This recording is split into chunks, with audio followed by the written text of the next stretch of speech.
Bom dia, boa tarde ou boa noite, professora Daniela. Eu tô aqui gravando esse vídeo para falar sobre os sertões. Mas antes eu creio que seria interessante dar um resumo sobre o seu autor e como ele acabou criando esse livro. Estou falando de Euclides Rodrigues Pimenta da Cunha, que foi um escritor e jornalista brasileiro. Ele nasceu em Cantagalo, no dia 20 de janeiro de 1866, e veio a óbito no Rio de Janeiro, no dia 15 de agosto de 1909. Euclides entrou na Escola Politécnica e na Escola Militar da Praia Vermelha, tornando-se temporariamente um militar. Ele ingressou no jornal A Província de São Paulo, hoje conhecida como o Estado de São Paulo, enquanto recebia o título de bacharel e primeiro-tenente. Em 1897, tornou-se jornalista correspondente de guerra e cobriu alguns dos principais acontecimentos da Guerra de Canudos. Os escritos de sua experiência em Canudos renderam-lhe a publicação do livro Os Sertões. Os Sertões retrata a Guerra de Canudos, que foi o conflito dos sertanejos da Bahia, liderados pelo religioso Antônio Conselheiro contra o exército brasileiro. Esse livro foi considerado uma obra notável do movimento pré-modernista, que, além de narrar a guerra, relata a vida e sociedade de um povo negligenciado e esquecido pela grande metrópole. Para explicar melhor o que aconteceu, vamos voltar a 1899, na proclamação da República.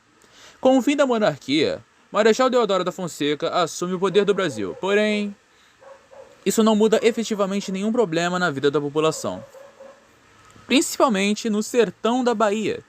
Os engenhos tinham entrado em declínio, graças à decadência da extração da cana-de-açúcar. E graças ao fim da escravidão, um número alarmante de ex-escravos estava sem trabalho, moradia ou terras, graças à falta de um programa de inclusão para eles na sociedade. O sertão vivia uma seca terrível, o que só piorou o caso, aumentando a pobreza e miséria da população. E é nesse tempo de crise e falta de esperança que começa a aparecer vários líderes religiosos, pregando sobre a salvação divina, e que aquele era o fim dos tempos.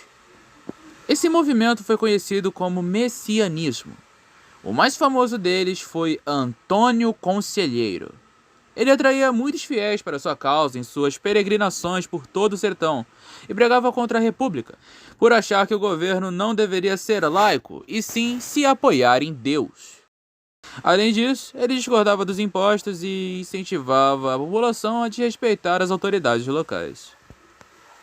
Antônio Conselheiro reuniu seus fiéis em uma fazenda chamada Canudos, onde fundaram uma utopia evangélica, sua cidade santa e autossustentável, Belo Monte. Com o tempo, a cidade só cresceu, até chegar ao número de 25 mil pessoas. Seu discurso de injustiça social e posse coletiva de terras era muito atraente para o povo humilde do sertão, já que estavam passando por crises intensas graças à República Oligárquica. Dentre eles estavam trabalhadores braçais, que abandonaram o serviço para coronéis nordestinos, fugitivos da lei, ex-escravos e indígenas. A partir desse movimento, Antônio Conselheiro deixou de ser visto como um maluco e passou a ser visto como um perigo às autoridades, já que elas acreditavam que Antônio era um fanático que poderia influenciar todo o povo a trazer a monarquia de volta. Porém, apesar de Antônio fazer tudo aquilo pela volta da monarquia e do governo ao lado de Deus, as autoridades da Igreja Católica não o apoiavam, muito pelo contrário. Eles chamavam Antônio de falso profeta. O estopim da guerra se deu quando, no fim de 1895, Antônio juntou dinheiro com seus fiéis e foi até Juazeiro encomendar uma grande quantidade de madeira para construir um templo maior. Porém, antes de tudo isso, o dono da madeireira tinha um problema pessoal com Antônio, e por conta disso não foi entregue seu pedido. Porém, seus seguidores não aceitaram isso e disseram que iriam até lá pegar a madeira na marra.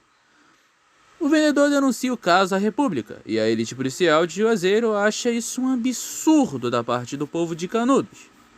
Por mais que, na realidade, fosse eles que estivessem certos nessa situação, mas para eles essa era a desculpa perfeita para começar a guerra. E então fizeram uma força policial de 100 homens para enfrentar os 300 sertanejos que foram buscar a sua madeira. Assim, em agosto de 1896, morreram 150 sertanejos e morreram apenas 10 soldados e 16 ficaram feridos. Mas isso foi considerado uma afronta ao Exército Nacional. Meses após isso, o exército resolveu contra-atacar Canudos. No dia 24 de novembro de 1896, comandado pelo Major Febrônio, um exército de 583 soldados invade para atacar Canudos. Porém, os sertanejos já tinham sido avisados disso. E assim eles emboscaram e surraram os soldados num vale na chegada de Canudos, os quais fugiram deixando suas armas para trás. E assim os sertanejos conseguiram armas ainda melhores.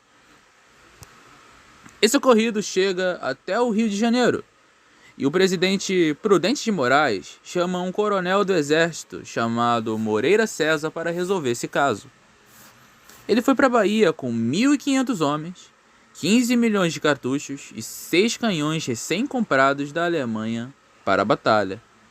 E em março de 1897, eles chegam nos arredores de Canudos, em Monte Santo. Então, Moreira manda que ataquem apenas com baionetas, para que a derrota dos Canudos fosse ainda mais humilhante. Porém, o que ele não esperava era que o povo estava todo entocaiado, já que eles estavam esperando por isso. Moreira leva um tiro na barriga, ele agoniza por 12 horas antes de morrer.